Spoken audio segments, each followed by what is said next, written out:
Sobat muda, pasti kamu sudah tahu ya tentang Danau Toba dan pastinya keindahan alam dan wisatanya. Danau Toba adalah danau terbesar di Indonesia dan Asia Tenggara dengan luas mencapai 1.145 km persegi.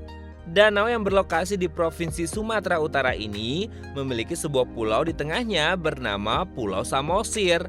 Lalu, apa kisah rakyat di balik terbentuknya Danau Toba dan Pulau Samosir? Bagaimana dengan fakta ilmiah terbentuknya Danau Toba? Nah, kali ini tim @Indonesia akan mengajak sobat muda mengenal Danau Toba dan Pulau Samosir. Yuk ikuti terus perjalanannya. Sobat muda, legenda Danau Toba dimulai dari kisah seorang pemuda yatim piatu bernama Toba yang sehari-hari bekerja di ladang untuk memenuhi kebutuhan hidupnya. Suatu hari, saat sedang memancing, Toba berhasil menangkap ikan yang ukurannya cukup besar dengan sisik berwarna kuning keemasan yang indah.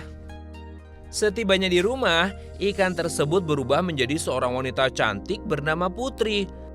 Nah, sobat muda, karena terpesona dengan kecantikannya, Toba pun menikahi perempuan jelmaan ikan itu.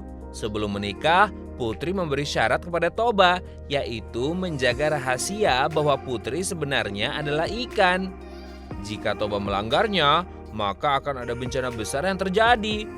Seiring berjalannya waktu, Toba dan Putri hidup bahagia bersama dan memiliki seorang putra bernama Samosir.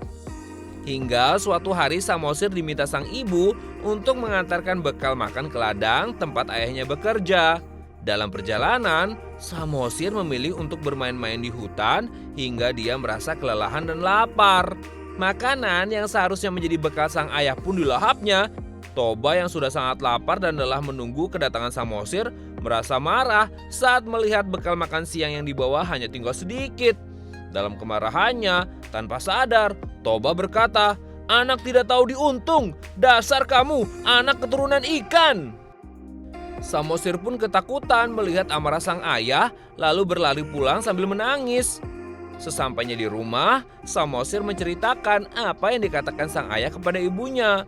Mendengar cerita sang anak, ibu Samosir merasa sangat sedih karena Toba sudah melanggar janji. Sang ibu pun menyuruh Samosir untuk berlari ke bukit tertinggi dan berlindung di sana. Setelah melihat putranya pergi ke bukit, amarah sang ibu yang sudah tidak terbendung mendatangkan banjir bandang yang menenggelamkan wilayah sekitar, termasuk Toba yang sedang berada di ladang.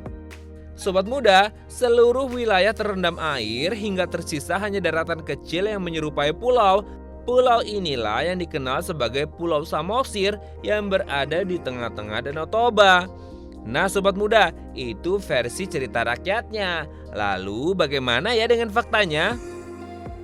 Sobat muda, Danau Toba merupakan danau vulkanik yang terbentuk akibat sebuah ledakan supervolcano puluhan ribu tahun yang lalu. Dilansir dari situs Wonderful Indonesia, sekitar 74.000 tahun silam Gunung Toba meletus dan hampir membumi hanguskan banyak umat manusia yang tinggal di sekitarnya hingga membentuk kaldera yang sangat luas.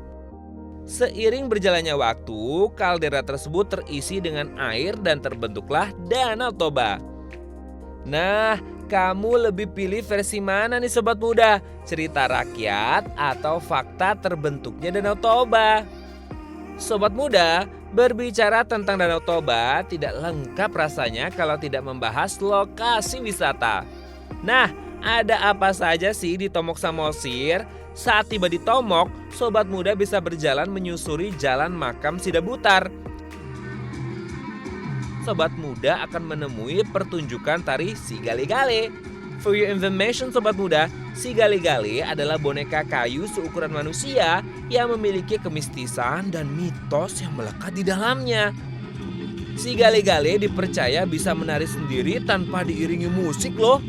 Wah, cerita tentang Sigali-Gale rasanya perlu kita kulik di episode tersendiri ya sobat muda.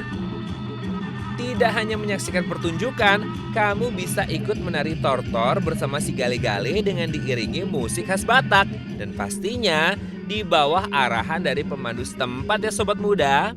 Berjalan lebih dalam lagi, ada makam tua Raja Sidabutar yang sudah berusia lebih dari 460 tahun. Untuk bisa masuk lokasi ini, sobat muda wajib memakai ulos ya. Ulos adalah kain tenun khas Batak. Tenang saja sobat muda, ulos ini sudah disediakan oleh penjaga makam ya. Masih di wilayah yang sama, jika kamu berjalan lebih jauh lagi, sobat muda akan menemui Museum Batak. Di sini, kamu bisa melihat rumah adat Batak Toba yang sudah berusia ratusan tahun, namun masih berdiri kokoh dan terjaga. Bahkan, ukiran khas Batak masih bisa terlihat jelas loh. Di dalam museum, kamu bisa melihat berbagai artefak yang dahulu digunakan oleh masyarakat Batak. Mulai dari berbagai alat masak, wadah obat, tempat air minum, berbagai bentuk senjata, dipan atau tempat tidur, kalender Batak, hingga tongkat tunggal Panaluan yang dahulu biasa digunakan dalam berbagai upacara tradisional. Sobat muda, di sini kamu juga bisa mencoba memakai ulos dan berfoto ya. Tentunya ada pemandu yang siap membantu memakaikan ulos seperti cara masyarakat Batak dahulu memakai ulos.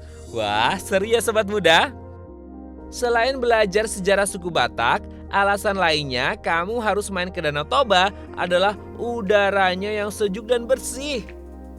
Meski dikelilingi pemandangan air, sobat muda tetap bisa merasakan sejuknya udara karena Danau Toba adalah air tawar. Jadi, udara yang dibawa tidaklah mengandung garam seperti yang biasa sobat muda rasakan ketika pergi ke pantai.